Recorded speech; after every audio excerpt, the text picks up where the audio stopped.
घोर पाप लगता है। आपका व्रत खंडित हो जाएगा, पति पर कष्ट आ जाएंगे। जानिए सब कुछ इस वीडियो में। आपको कहीं भी जाने की जरूरत नहीं है। आपके सभी सवालों का जवाब इस वीडियो में है।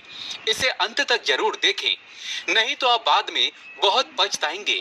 दोस्तों, करवा चौथ बहुत ही खूबसूरत और पवित्र त्योहार होता है। ये त्योहार गंगा जल की तरह पवित्र माना जाता है। करवा चौथ का पर्व भारत ही नहीं अपितु विदेशों में रहने वाली महिलाएं भी बड़ी श्रद्धा के साथ मनाती हैं। बॉलीवुड अभिनेत्रियां भी करवा चौथ का पर्व बड़ी सूझबूझ के साथ निभाती हैं।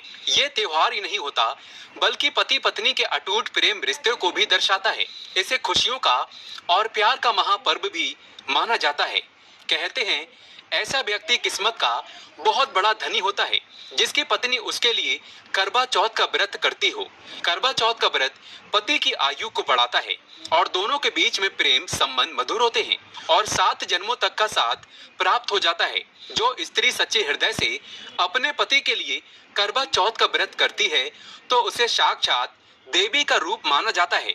ऐसी स्त्री सौभाग्य से बढ़कर होती है। शास्त्रों के अनुसार सबसे पहले करवा चौथ का व्रत शक्ति स्वरूपा देवी पार्वती ने भगवान शिव के लिए किया था और तभी से ही करवा चौथ का पर्व मनाए जाने लगा। जो स्त्री अपने पति के लिए करवा चौथ का व्रत करती है तो समझो ऐसी स्त्री अपने पति से बेइंतहा मोहब्बत करती है तथा प्यार करती है। करवा चौथ के व्रत से पता चलता है कि एक नारी अपने पति को हर बुराई और संकटों से बचाने के लिए वो किसी भी हद तक जा सकती है। दोस्तों, वीडियो शुरू करने से पहले अभी तक आपने हमारे चैनल को सब्सक्राइब नहीं किया है तो चैनल को सब्सक्राइब करके बेल आइकन जरूर दबाइएगा। सच्चे हृदय से कमेंट बॉक्स में लिखें जय माता पार्वती, क्योंकि ये व्रत शक्ति स्वरूपा देवी पार्वती के लिए किया जाता है। अगर आप अखंड सौभाग्यवती का वरदान प्राप्त करना चाहते हैं तो आप कमेंट बॉक्स में जरूर लिखेंगे जय माता पार्वती। दोस्तों, सबसे पहले जानते हैं करवा चौथ की पूजा का शुभ मुहूर्त। इस बार 2022 में करवा चौथ 13 तारीख को यानी कि गुरुवार के दिन मनाया जाएगा और पूजा का मुहूर्त है शाम 6:01 से लेकर शाम 7:09 तक। मुहूर्त में की गई पूजा पाठ का फल कई लाख गुना प्राप्त होता है जिसकी आप कल्पना भी नहीं कर सकते। इसीलिए मुहूर्त में ही करें पूजा पाठ। और चांद निकलने का समय है रात 8:07, जो कि इस बार चांद जल्दी ही निकलेगा। आपको घबराने की जरूरत नहीं है। चांद भले ही देर से निकले पर आपका व्रत संपूर्ण और सफल अवश्य होगा। अगर आपको चांद के दर्शन नहीं होते हैं, यदि किसी कारणवश आसमान खराब हो जाता है तो आप ऐसी स्थिति में चांद को मोबाइल पर ऑनलाइन दर्शन करके अपना व्रत संपूर्ण और सफल बना सकते हैं। दोस्तों, आप जानते हैं व्रत रखने से पहले सरगी कैसे लें, किस समय लें और इसे कौन देता है? आइए जानते हैं विस्तार से। एक कथा के अनुसार सबसे पहले देवी पार्वती ने करवा चौथ का व्रत किया था। देवी पार्वती की सास नहीं थी, इसीलिए मायके से माता मैना ने इन्हें सरगी दी थी। इसीलिए विवाह के पहले वर्ष में मायके से सरगी देने की भी परंपरा रही है। जबकि एक अन्य कथा के अनुसार जब द्रौपदी ने करवा चौथ का व्रत रखा था तब इनकी सासू माँ कुंती ने सरगी दी थी। इस तरह मायके और ससुराल से सरगी की परंपरा जुड़ी हुई है। सरगी किस समय लेना चाहिए? सबसे पहले आपको व्रत का संकल्प लेना चाहिए। सरगी में आप मेवे आदि खा सकते हैं, फल फ्रूट खा सकते हैं। नारियल पानी इस समय आप अवश्य पिए, बहुत ही ज्यादा फायदेमंद माना जाता है। दूध, जलेबी आप खा सकते हैं। तला भुना भूलकर भी ना खाएं, इससे आपका पेट खराब होगा और आपका व्रत टूट जाएगा। ज्यादा से ज्यादा आप फलों का जूस पिए। सरगी में लहसुन प्याज का खाना कभी मत खाना, नहीं तो माँ देवी पार्वती आपसे क्रोधित हो जाएंगी और आपका व्रत खंडित हो जाएगा।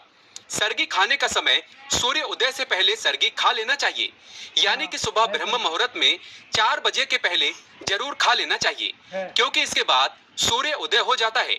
इसके बाद आप खाएंगे तो आपका व्रत टूट जाएगा।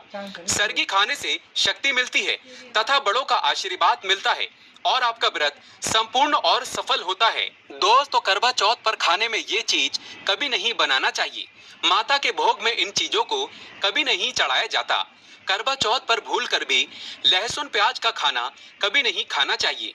मांस मदिरा का सेवन नहीं करना चाहिए। इस दिन आप कड़ी पकौड़ा, खीर पूरी, हलवा आदि अवश्य बनाएं।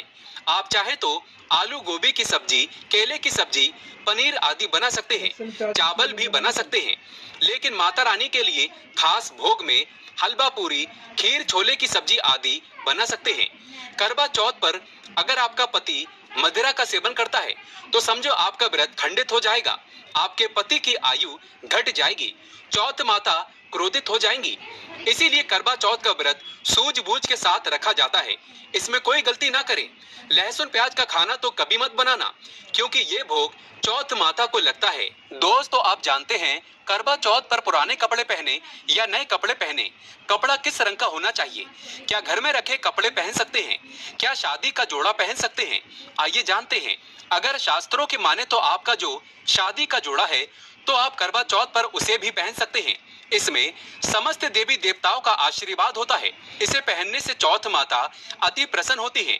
अगर आप चाहें तो बाजार से नए कपड़े भी पहन सकते हैं, लेकिन याद रहे काले कभी ना पहने। एक सुहागन के लिए ऐसे वस्त्र त्योहार में पहनना शुभ नहीं माना जाता। अगर आपके पास पुराने कपड़े हैं तो आप उन्हें भी पहन सकते हैं, लेकिन उस पर अपनी शादी की चुंदरी ओढ़ लें। चुंदरी अगर नहीं है तो आप बाजार से नई खरीद लें। लाल, पीली, हरी, गुलाबी, भगवा रंग किसी भी रंग की आप पहन सकते हैं, लेकिन काले सफेद रंग के कपड़े ना पहने। दोस्तों, अब जानते हैं करवा चौथ पर चौथ माता को ऐसा क्या नहीं चढ़ाना चाहिए जिससे कि पाप ना लगे। खास करवा चौथ पर ऐसी पूजा किसी भी सुहागिन महिला को नहीं करना चाहिए। तो आइए ये भी जान लेते हैं। दोस्तों, करवा चौथ का व्रत किसे नहीं रखना चाहिए, आइए जानते हैं। सबसे पहली बात, करवा चौथ का व्रत सुहागिन महिला या जिनका रिश्ता तय हो गया है तो वही स्त्रियां ये व्रत रख सकती हैं।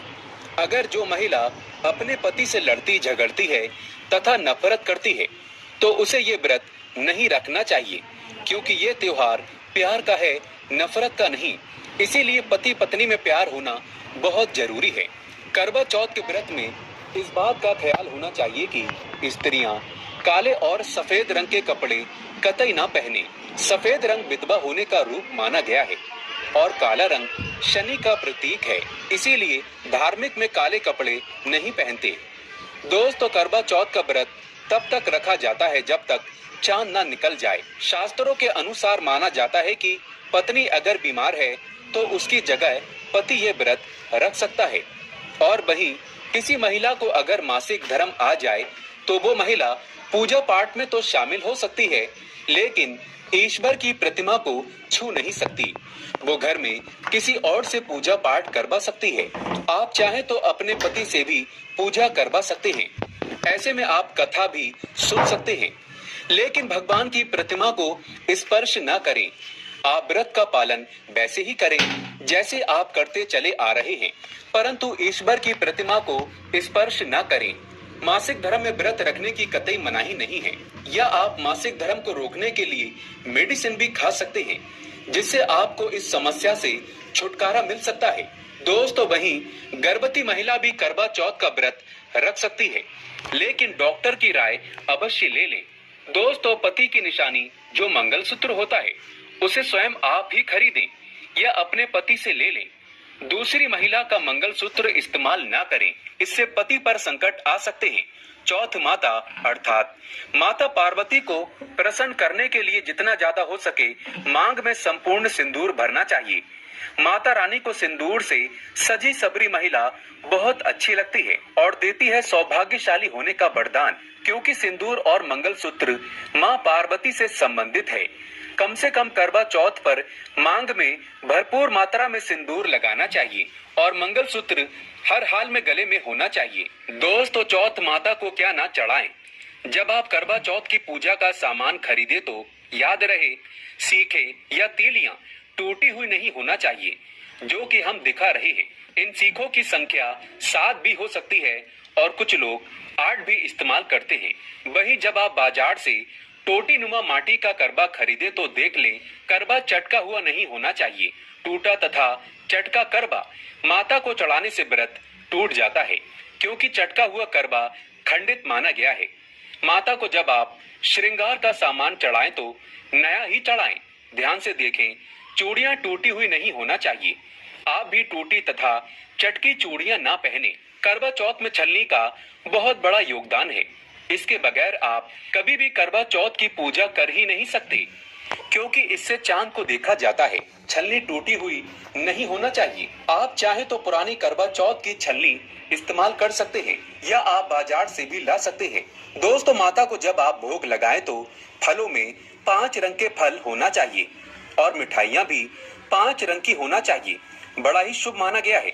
फलों में खासकर माता को नाशपाती ना चढ़ाएं, शुभ नहीं माना जाता। आप अपने मन के अनुसार भी फल और मिठाइयाँ रख सकते हैं। करवा चौथ में इस्तेमाल होने वाले चावल बाजार से खरीदें। चावल टूटे हुए नहीं होना चाहिए। चावल साफ और सफेद होना चाहिए। माता को जब आप नारियल अर्पित करें तो जटा वाला यानी पानी वाला नारियल होना चाहिए। माता को लाल चुन्नी चढ़ाना सर्वश्रेष्ठ उत्तम माना गया है।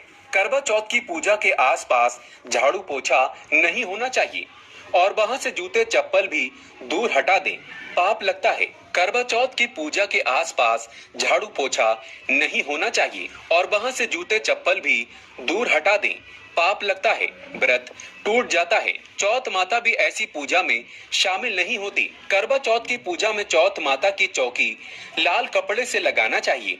इस बात का ध्यान रहे, चौथ पूजा के लिए जब आप करवा चौथ का फोटो लगाएं तो फटा हुआ नहीं होना चाहिए। फटा गला फोटो खंडित माना गया है। फोटो संपूर्ण होना चाहिए। फोटो पर फूलों की माला अवश्य चढ़ाना चाहिए। करवा चौथ की पूजा में कथा अवश्य सुननी चाहिए या पढ़ना चाहिए। कथा जब आप सुने तो आपकी मुट्ठी में थोड़े चावल होना चाहिए। दोस्तों, कथा आप वीडियो द्वारा भी सुन सकते हैं, जो कि हम डिस्क्रिप्शन बॉक्स में कथा का लिंक दे देंगे, आप वहां से सुन सकते हैं। करवा चौथ की पूजा में पूरे मेकअप आदि श्रृंगार आदि के साथ चौथ माता की पूजा करनी चाहिए और अंत में चांद की पूजा करनी चाहिए। इस बात का ध्यान रहे, अगर आपका करवा चौथ का व्रत है तो मन में खाने के प्रति लालसा न रखें, अर्थात जब तक पूजा संपन्न न हो जाए तब तक भोजन को देखकर अपना मन आप पवित्र ना करें और जब पूजा संपूर्ण हो जाए तब खाने की थाली सास या ननद को दी जाती है।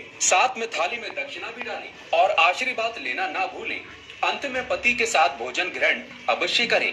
व्रत संपूर्ण और सफल हो जाता है। दोस्तों, अगर जानकारी पसंद आए तो सब्सक्राइब करें और लाइक करें। जय माता रानी, जय चौथ माता।